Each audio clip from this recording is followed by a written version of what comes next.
بسم اللہ الرحمن الرحیم۔ ایک بہادر ماں کا واقعہ۔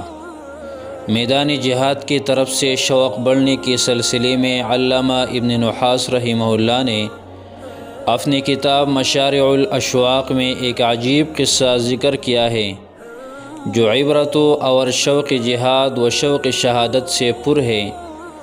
فرمایا کہ شہر بصرہ میں شوق جہاد اور عبادت کے جذبہ میں عورتیں مشہور تھیں۔ ان میں سے ایک عورت ابراہیم ہاشمیہ بھی تھی۔ دشمن نے اس وقت مسلمانوں کی سرحدات میں سے کسی سرحد پر حملہ کر دیا۔ مسلمانوں کو جہاد پر ابھارنے اور شوق جہاد دلانے کے لیے ایک مہم شروع ہوئی۔ انہی ترغیبی خطبات میں شیخ عبدالواحد بن زید بصری رحمہ اللہ نے لوگوں کو جہاد پر ابھارا اور شوق دلایا۔ اس مجلس وعظ میں ابراہیم بھی حاضر تھی۔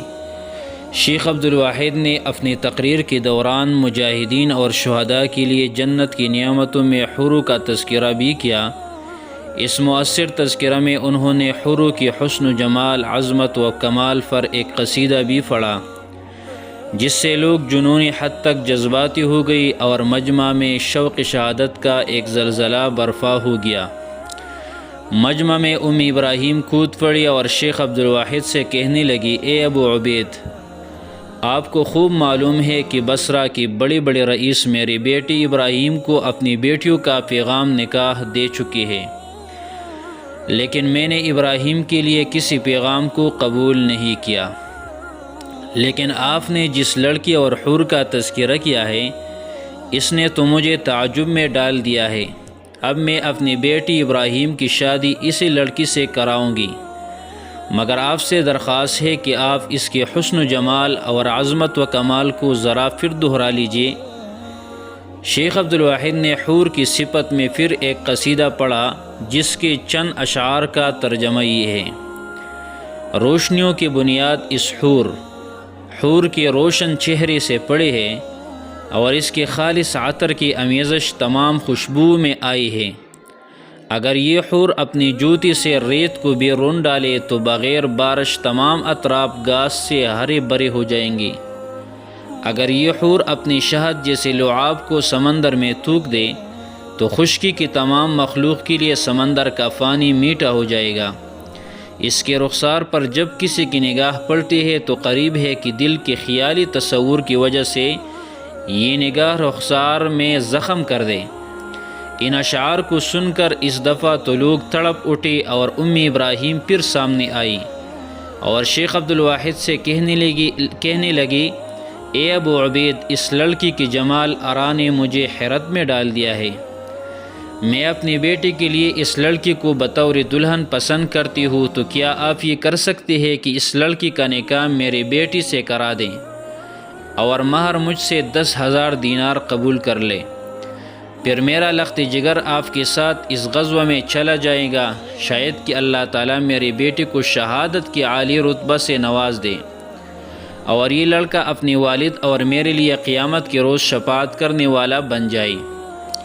شیخ عبدالواحد نے فرمایا کہ اگر آپ نے ایسا کیا تو یقیناً آپ اور آپ کا لڑکا اور لڑکی کا باپ کامیاب ہو جائیں گی۔ اس کے بعد ابراہیم نے اپنی لخت جگر کو آواز دے کر فرمایا کہ اے پیاری بیٹی، کیا آپ کو مذکورہ صفت سے متصف یہ لڑکی اس شرط پر قبول ہے کہ اس کے مہر کے عوض اللہ کے راستے جہاد میں اللہ کے لیے جان دے دوں گی اور آئندہ کوئی گناہ نہیں کرو گی؟ نوجوان ابراہیم نے کہا کہ امی جان، قسم بخدا میں اس پر بہت خوش ہوں۔ اس کے بعد لڑکے کی والدہ نے اللہ کے سامنے یہ دعا مانگی، اے مولا کریم، میں تجھے گواہ بناتی ہوں کہ میں نے اپنی لڑکی کا نکاح اس حور سے کیا اس شرط پر کہ میرا لڑکا اپنی جان کو تیرے راستے میں قربان کر دے گا۔ اے ارحم الراحمین، میری اس لخت جگر کو میری طرف سے قبول فرما۔ اس کے بعد ابراہیم چلی گئی اور 10,000 دینار لے آئی اور شیخ عبدالواحد سے کہنے لگی، اے ابو عبید، یہ اس لڑکی کا مہر ہے، یہ لیجئے اور مجاہدین کے اہم کاموں میں خرچ کیجئے۔ یہ کہہ کر ابراہیم گھر واپس آئی اور ایک عمدہ گھوڑا اپنی بیٹی کے لیے خرید لیا اور نیا عمدہ اسلحہ تیار کیا اور اپنی شہزادی بیٹی کو روانہ فرمایا۔ جب شیخ عبدالواحد جہاد کے لیے نکل پڑی تو نوجوان ابراہیم بھی دوڑے دوڑے جا رہے تھے اور قاری حضرات قرآن کریم کی آیت خوشحالی سے پڑھ رہے تھے۔ ان اللہ اشتری من المؤمنین انفسهم واموالهم بان لهم الجنہ یقاتلون فی سبیل اللہ فیقتلون ویقتلون۔ اللہ تعالیٰ نے خرید لی مسلمانوں سے اس کی جان اور اس کا مال اس قیمت پر کہ ان کے لیے جنت ہے، لڑتے ہیں اللہ کے راہ میں اور مارتے ہیں اور مرتے ہیں۔ راوی کا بیان ہے کہ جب ماں نے اپنے بیٹے کو رخصت کرنا چاہا تو ان کو کافور میں معطر ایک کفن دیا اور اپنی لختی جگر سے فرمانے لگی کہ اے میرے پیارے بیٹے، جب میدان کارزار میں دشمنوں سے مقابلہ شروع ہو جائے تو آپ یہ کفن زیب تن فرمائے، لیکن یاد رکھنا کہیں اللہ تعالیٰ کے راستے میں اللہ تعالیٰ تجھے کوتاہی یا سستی کرنے والا نہ پائے۔ پھر اس بہادر ماں نے اپنی گوشہ جگر کو سینے سے لگا کر اس کی پیشانی کو چوما اور فرمایا کہ میری لختی جگر، اللہ تعالیٰ میری اور تیری ملاقات دنیا میں نہیں بلکہ اپنے ہاں میدان قیامت میں کرائی۔ شیخ عبدالواحد فرماتے ہیں کہ جب ہم دشمن کے علاقے میں پہنچ گئی اور عمومی تعرض کا اعلان ہو گیا اور لوگ کھلے میدان میں نکل آئے تو ابراہیم سب سے اگلے مورچہ میں کھڑا تھا۔ اس نے غضب کی جنگ لڑی اور میدان کارزار میں دشمنوں کے چکے چھڑائے، کئی کفار کو واصل جہنم کیا اور مسلسل پیش قدمی میں لڑتے رہی، حتیٰ کہ دشمن کے بہت سارے لوگوں نے ان کو نرغے میں لے کر شہید کر دیا۔ شیخ عبدالواحد فرماتے ہیں کہ جب ہم نے بصرہ واپس آنے کا ارادہ کیا تو میں نے اپنے ساتھیوں سے کہا کہ ابراہیم کی والدہ کو بیٹے کی شہادت کی خبر اس وقت تک مت دو کہ میں خود جا کر اس کی تعزیت کروں اور تسلی دو، کہیں ایسا نہ ہو کہ وہ بے صبر ہو جائے اور اس کا اجر خراب ہو جائے۔ شیخ فرماتے ہیں کہ جب ہم فاتحین کی حیثیت سے واپس آئے اور بصرہ میں داخل ہونے لگے تو بصرہ کے سارے لوگ ہمارے استقبال کے لیے امنڈ آئے۔ انہیں لوگوں میں ابراہیم کی والدہ بھی آئی۔ جب اس نے مجمع دیکھا تو کہنے لگی، اے ابو عبیدہ، یہ تو بتاؤ کہ میرا ہدیہ قبول ہو گیا کہ نہیں؟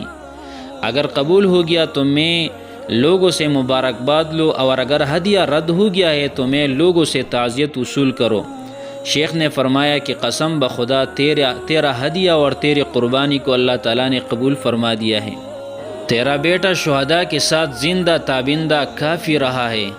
اس پر ابراہیم سجدہ شکر میں گر پڑی اور فرمایا کہ سب تعریفی اس اللہ کے لیے ہے جس نے میرے گمان اور میرے ارادہ کو ناکام نہیں بنایا بلکہ میری قربانی کو قبول فرمایا۔ یہ کہہ کر ابراہیم واپس چلی گئی۔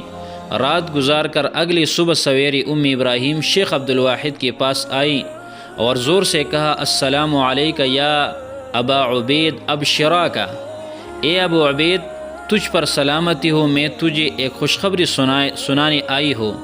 شیخ نے کہا، اللہ تجھے خوش رکھے، کیا قصہ ہے؟ ابراہیم نے کہا کہ میں نے رات کو اپنے لخت جگر ابراہیم کو ایک نہایت خوبصورت باغ میں دیکھا ہے۔ وہ ایک سبز رنگ کے خیمے میں موتیوں کے تخت پر بیٹھا تھا اور اس کے سر پر ایک عمدہ تاج تھا، اور وہ مجھ سے کہہ رہا تھا، امی جان مبارک ہو، مہر قبول کر لیا گیا اور دلہن کی رخصتی ہو گئی۔ بے شک جذبہ جہاد جسے نصیب ہو جائے وہ عظیم ہے، وہ پھر دنیا سے نہیں بلکہ آخرت سے محبت کرتا ہے، اور اللہ تعالیٰ اس سے اپنی دین کی سربلندی کا کام لیتے ہیں۔ اللہ کرے ہمیں بھی یہ عظیم جذبہ حاصل ہو جائے، آمین یا رب العالمین۔